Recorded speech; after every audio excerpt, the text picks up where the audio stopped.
ভাই 10টা টাকা দিবেন? সকাল থেকে কিছু খাইনি। কাজ করতে পারছ না? কাজ আপনি দিবেন?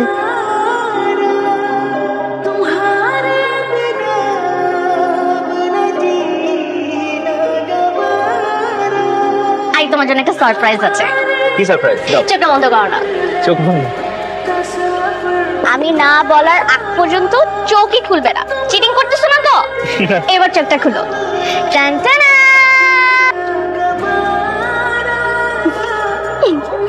অরিজিনাল, খুব সুন্দর। বলেছিলাম না তোমার জন্মদিনে তোমার জন্য একটা সারপ্রাইজ আছে। রঞ্জু এই ঘড়িটা পরবে না। কেন পরবে না? কারণ রঞ্জুর এই ঘড়ি পরার যোগ্যতা নেই। এই ঘড়িটার দাম কত পিউ? আবার তুমি নাম দাম শুরু করছো রঞ্জু। এই ঘড়িটার দাম 5 লাখ টাকা পিউ। এত দামি ঘড়ি আমি নিতে পারবো না। তুমি বারবার দামটাই দেখতেছো, তুমি আমার ভালোবাসাটা দেখতেছো না। তুমি এটা পরবা না? আমি এটা পরবো না। তুমি এটা পরবা না? আমি ঘড়ি পরবো না। নিতেই হবে না, তোমার পরতেই হবে না এই ঘড়ি। ধরবা না তুমি, ধরবা না। এই যে দেখো আমি পরছি, আমার ভুল হয়ে গেছে, সরি। এই যে দেখো আমি পরছি, সুন্দর লাগছে না আমাকে? আমি কথা দিচ্ছি এই ঘড়ি আমি কখনো খুলবো না। তাহলে এতক্ষণ আমার সাথে এরকম করলা কেন? Thank you for the birthday gift. Piu মনে হয় একটা ছেলেকে পছন্দ করে, তুমি কি করে জানলে?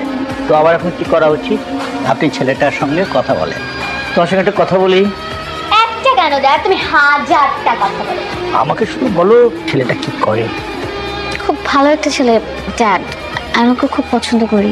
আব্বা অসুস্থ, ওষুধ নিয়ে বাড়িতে যাইছি, একটাও টাকা নেই। আমার তো এই মাসে টিউশনের টাকা এখনো দেয় নাই। আমার কাছে 200 টাকাই আছে। অসুবিধা নাই, চল। ছোট বোনটার পড়ালেখা বন্ধ হয়ে গেছে টাকার জন্য, পরে কোনো বাজার সদাই নাই। তুই তো ভাঙা পড়তেছিস কেন? আমাদের সবারই তো খারাপ অবস্থা যাইতেছে। এমনি আর কতদিন চলবো বুঝতেছি।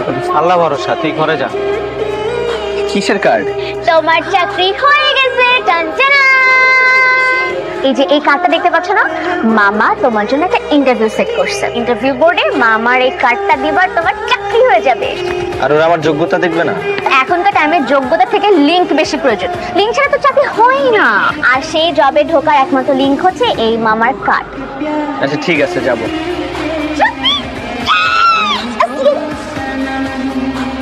রঞ্জু, শুনছিস কিছু?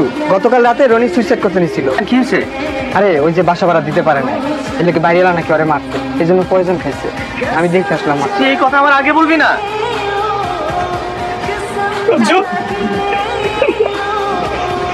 পিউ আমার কথাটা শোনো। কেন শুনবো? কি শুনবো? কেন শুনবো তোমার কথা? প্লিজ আমার কথা শোনো। এই চাকরিটার জন্য আমার বন্ধুটা মরতে বসছিল। আমার বন্ধুটার বাবা পঙ্গু হয়ে 4 বছর ধরে বিছানায় শোয়া। ছোট ভাই বোনের পড়াশোনা বন্ধ হয়ে গেছে। আমার বন্ধুটা সুইসাইড করতে গিয়েছিল।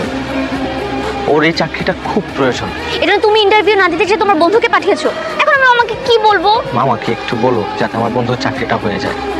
তুমি না, তোমার এই চাকরিটা হলে না আমি তোমাকে আমার বাবার সাথে দেখা করাতে পারতাম। এখন সবকিছু উল্টাপাল্টা হয়ে গেল। বুঝছিস না তোমাকে কতটা ভালোবাসি, কতটা কেয়ার করি। আমি নিজে গিয়ে আঙ্কেলের সাথে দেখা করবো, তাকে বুঝিয়ে বলবো। আমি কথা দিচ্ছি তোমাকে, ভালো তো আমিও তোমাকে বাসি।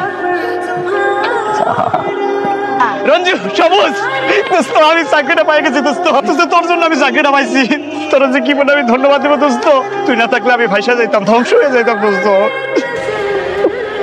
তুই কি মানুষ নাকি ফেরেশতা বলতো? আমি বন্ধু, আমি তোর বন্ধু। দেখবা ড্যাড তোমাকে খুব পছন্দ। আসসালামু আলাইকুম। ওয়ালাইকুম আসসালাম। ড্যাড হচ্ছে রঞ্জু, যার কথা বলছিলাম। আমরা একটু কথা বলি। হ্যাঁ শিওর শিওর। আমি তোমাকে সরাসরি কিছু কথা বলতে চাই। জি অবশ্যই। তুমি তোমার চাকরিটা তোমার বন্ধুকে দিয়ে দিয়েছো, কিন্তু কেন? কারণ ওই মুহূর্তে আমার চাইতে আমার বন্ধুর চাকরিটা বেশি প্রয়োজন ছিল। ওই চাকরির কারণে আমার বন্ধুর পরিবারটা বেঁচে গেছে। জীবনটা এভাবে চালানো কঠিন হয়ে যাবে। জীবনে চলার জন্য তো অনেক টাকার প্রয়োজন নেই। তোমার ড্যাডের মনে হয় আমাকে পছন্দ হয় না। ড্যাড আমার পছন্দকে রিজেক্ট করতেই পারে না, বুঝছো? এই ছেলের সাথে মেয়ের বিয়ে হলে ও আমার মেয়েকে খুবই কষ্ট দেবে। আমার মেয়ে কোনোদিনই সুখী হবে না। কিরে মন খারাপ করে বসে আছিস কেন? বিয়ে তো হয়েছে, সংসার করবো কি করে? আমার হাতে একটা টাকাও নেই, ওর কোনো চাকরিও নেই।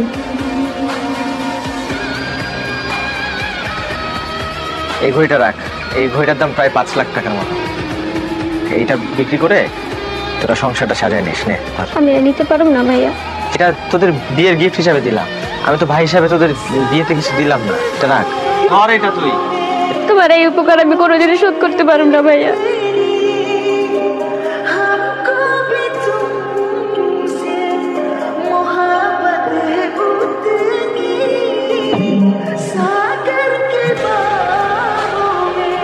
কেন আসছো তুমি এখানে? 6-7 দিন যাবো তুমি আমার ফোন ধরতেছো। হ্যাঁ ধরতেছি না, কেন ধরবো? তোমার ফোন কেন ধরতে হবে? কে তুমি? কি বলতেছো? ঘড়ি কই? হ্যাঁ এই কই? হাতের মধ্যে ঘড়ি নাই তো। তুই আমার সাথে চিটিং করছিস কেন? তুই কি মনে করছিস আমি কিছু করব না? আমি তোর মেসে গেছি, আমি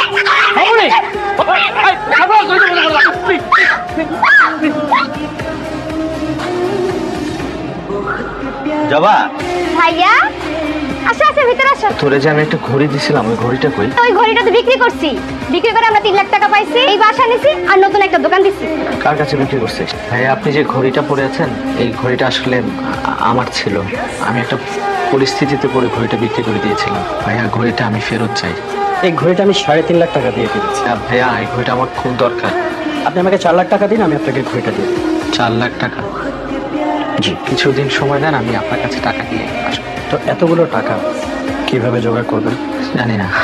আপনার জন্য আমার কাছে একটু অফার আছে। কি করতে হবে আমার? আপনাকে একটা কিডনি ডোনেট করতে হবে। কিডনির বিনিময়ে ঘড়ি আর 1 লাখ টাকা ক্যাশ। কাউকে কিছু বলার দরকার, শুধু যাবেন।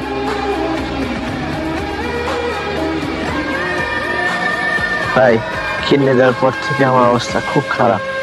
আপনি অপারেশনের আগে ঘড়ি চাইলেন, ঘড়ি দিয়ে দিলাম। টাকা পয়সা কিছুই চাইলেন না। এখন আর টাকা পয়সা চাইলে লাভ হবে নাকি ভাই? ভাইয়া আমার কিছু জানাও নেই কেন? সবুজ ভাই কিছু না করে তো কিছুই জানতাম না। আমি তো তোমার বোন, আমারই কো। ভাইয়া আমার নিজের খুব অপরাধী মনে হইতেছে। আমি কেন তোমার ঘড়িটা নিতে গেলাম? ঘড়িটা ফেরত আনতে যাই আজকে তোমার কিডনি দিয়ে দিছো। এখানে তো তোর কোনো দোষ নাই, আমার কপালে ছিল। এই ঘড়িটা ফেরত দিয়ে আমার নিজের দায় মুক্ত করতে হবে। তুই গিয়ে ঘড়িটা দিয়ে আয়। কি ব্যাপার? আরে গেটের সামনে দাঁড়ায় আছেন কেন? তুই এখানে মানে তুই আমার বাসায় অ্যাড্রেস পাইলি কোথা থেকে? আরে আয় তুই। বিশ্বাস কর দোস্ত, তোকে আমি এত পরিমাণ খুঁজছি, মেসেজে কতবার গেছি। কেউ দেখো কাকে নিয়ে আসছি।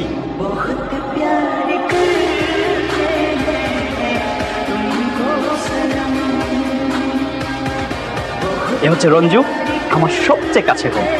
ওর জন্য তো তোমার সাথে আমার পরিচয় হয়েছে। তুই যে অফিসে আমাকে চাকরি দিছিলি, ওই অফিসে ওর মামার সাথে আমার পরিচয় হয়। ওর বাবা মারা যায়, ওর মামা আমার সাথে ওর বিয়ে ঠিক করে। আমি তো তোর বিয়েতে কিছু দিতে পারলাম না। এই ঘড়িটা তোর বিয়ে গিফট। কি বলছিস? লাগবে না।